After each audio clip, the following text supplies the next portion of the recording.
Welcome back to the Real News Network. I'm Paul Jay. Welcome back to Reality Asserts Itself with Senator Bob Graham.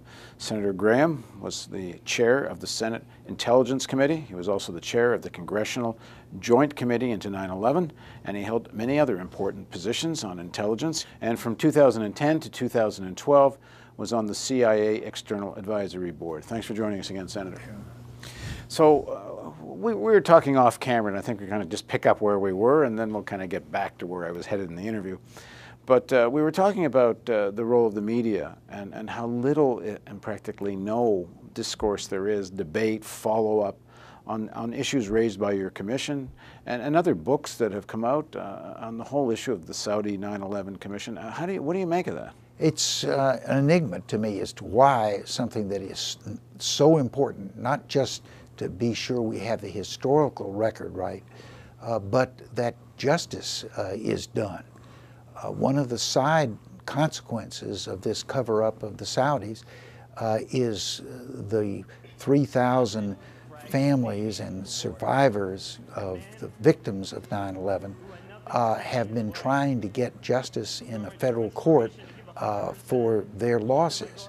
And in each instance, they have been turned away under the shield of sovereign immunity. You cannot sue Saudi Arabia. And the United States government has gone into the courthouse on the side of the Saudis, not on the side of the U.S. citizens who have lost so grievously. So this is an issue that is contemporary and has real impact and significance today, and why the major U.S. media has not seen this as an issue worthy of in-depth investigation and dogged follow-through is an enigma to me.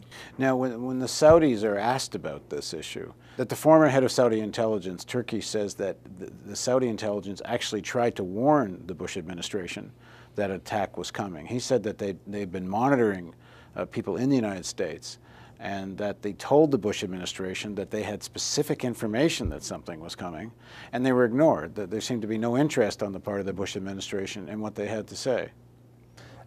I've heard rumors of that. I have not personally confirmed that that is an accurate statement, but I wouldn't be surprised that there was just sort of a general disbelief. I think the 9/11 Commission called it a lack of imagination that something of this scale could occur in the United States, and therefore when people sounded alarms that it might in fact be on the verge of happening, they were largely ignored. So when you say the Saudi state is involved in this, it's a somewhat contradictory if the head of intelligence is trying to warn the United States that it's coming. I mean, do you see this as something that's, government policy, or individuals in the government were involved? It wouldn't be government policy in the sense that someone would stand up in the State of the Union address and announce that we are going to have a policy of not following leads that suggest the United States may be in some immediate peril. No, back up. I'm talking about the Saudi policy. When you look at the Saudi role, and we're certainly going to get to actually where you're headed there, in terms of what we think was the U.S. government consciousness at the highest level on all of this.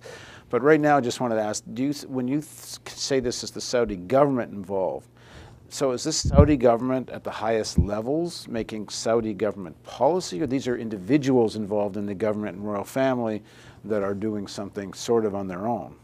The reality is that the line between what is private and what is public in a monarchy of the length and pervasive influence of the House of Saud in Saudi Arabia is ephemeral. And in fact, in these cases where Americans have tried to sue entities, some of which are governmental, some of which are what we would call private sector, some are even charitable because of their alleged involvement in 9/11, the same shield of sovereign immunity has been raised by the Saudi government to protect everything that is of a Saudi origin. So they, by their actions, have accepted the fact that this is a fully integrated country, and it is legally possible to say that everything that happens is an action of the government.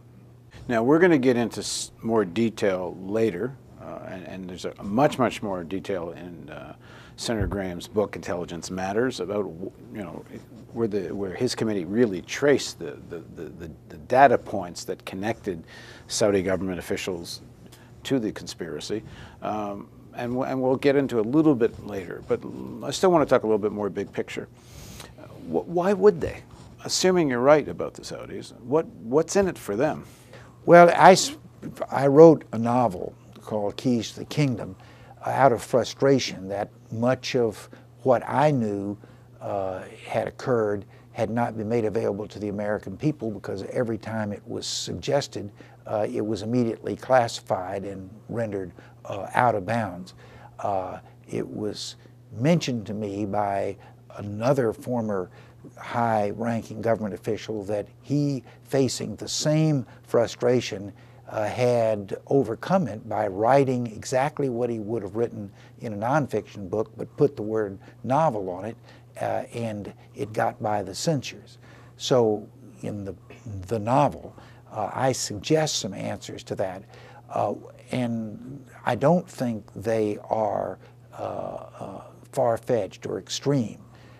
One of those is that we know that at the end of the first Gulf War, bin Laden was very angry at the royal family for having allowed U.S. troops, foreign troops of any nationality, to essentially occupy a portion of Saudi Arabia. His anger was deepened by the fact that he had offered to come to the defense of the kingdom using several tens of thousands of war-hardened troops that had fought with him in Afghanistan against the Russians. That anger upset the royal family, and so I project, what if bin Laden had said to the royal family, if you won't deal forcefully with the Americans, we will do it, but we need your help in terms of being able to assist, support, maintain our operatives who are going to be in the United States. And if you refuse to give us that support, then I'm going to launch civil unrest inside the Kingdom of Saudi Arabia, and your monarchy will be under the same threat that the former Shah of Iran was when he was toppled from power. Well, we know the Saudis took this threat pretty seriously, because they actually made the American base move to Qatar. Yeah. And so I'm suggesting that something like that may have been the motivation, the excuse, the rationale that the Saudis looked to say, all right, we will in fact provide assistance to the 19 hijackers, or at least significant numbers of them, in order to avoid this credible threat of civil unrest. But the Saudis are no fools. They have to know whatever bin Laden might be able to throw at them, it's nothing compared to what the United States could throw at Saudi Arabia if it came out that the Saudi were involved at a governmental level.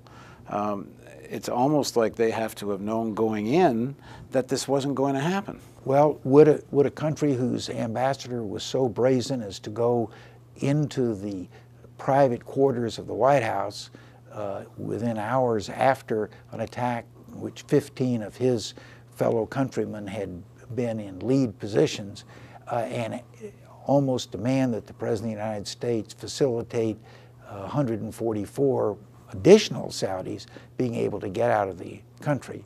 Would a country that had that kind of attitude towards the willingness of the United States to stand up for its own interest and not be cowered into submission, would not they be likely to have had that attitude towards the United States, and therefore felt it was a risk that they were prepared to take to. But doesn't it lead you to think that they have good reason to think that they're not going to be targeted? I mean, instead of regime change being in Afghanistan, if this had come out, regime change would have been in Saudi Arabia. Their level of confidence in the fact that the United States would not react, or that the United States would not go to the extremes that in fact it has to cover up their involvement, were sufficient to outweigh the reality that bin Laden had the capability and the will to topple the monarchy. Because bin Laden has been quoted, assuming all this really is from bin Laden, that the plan was to suck the United States into a war in Afghanistan and kind of Russian style wear the United States out. And I think bin Laden apparently was a little disappointed that in fact the emphasis got moved to Iraq, because they were hoping to tie American troops down in much bigger numbers. I mean, it kind of worked out in the long run, in a sense, what they wanted, but not at the scale they wanted. They wanted a major presentation of U.S. troops in Afghanistan, and to be there for decades and decades and bleed the American economy. The Saudis have to understand that's his logic. Yeah. Well, we talk a lot about the intelligence capabilities of Al-Qaeda. That's one of the reasons that the NSA is engaged in a lot of its data mining and other high-tech intelligence gathering operations. The fact is, I think that if bin Laden was operating from the premise that he could suck the United States into Afghanistan, and once there, they would be treated as the Russians have been treated, a war of attrition and finally submission. The fact is, if he thought that way, his intelligence wasn't very good. The United States almost immediately instituted the single most effective aerial bombardment in the history of mankind in Afghanistan against troops and military installations. We were using, this was pre-drone, we were using traditional military aircraft with laser bombs, smart bombs, bombs that were able to get into places that previously had thought to be impregnable, and just devastated the Taliban's. But let's assume his intelligence was wrong, and I think it was, if that's what he said afterwards. But if that's what the plan was, and the Saudis are in on this, then they have to do their own kind of math about where does all this lead. If this leads to, I mean, the Saudis have to know the United States isn't going to just sit there and do nothing. It's going to come after somebody's going to pay for this, and if it isn't going to be them, and they have confidence that their role in this is going to be hidden and covered up, and the evidence is, whether they were confident because they were told to be confident or not, their role was hidden. That much is a fact. Then they start doing the math, and what I mean by math is they have to work out what the next steps and the consequences of this are. And either they share the belief that it's going to be a tie down in Afghanistan, or for some reason they're also understanding that the real target's going to be Iraq, and they don't mind. And therefore that they are immune, that the United States is going to take its vengeance out someplace else. More or less on Saddam Hussein, yeah. Yeah. Well, I think first they had a high, and what has thus far turned out to be credible expectation that their role would not be exposed. Everything that the federal government has done since 9/11 has had as one of its outcomes, if not its objectives, and I believe it was both outcome and objective, that the Saudis' role has been covered. So they could be prepared to assess it was a greater risk that bin Laden would attack them than that the United States would attack them, and therefore they, the monarchy in Saudi Arabia, took actions that would avoid bin Laden with some sense of immunity from the possibility of the United States attacking them. is there a possibility they shared the objective of drawing the United States into a war? That it isn't just out of fear of bin Laden, that they share the agenda? Well, I don't know what they would want to accomplish by encouraging the United States to go into a war other than a war against the place where the attack against the United States had been organized and emanated. Well, we know within days of the attack, even though there's talk of what to do to Afghanistan, President Bush is already issuing instructions to get ready for a war with Iraq.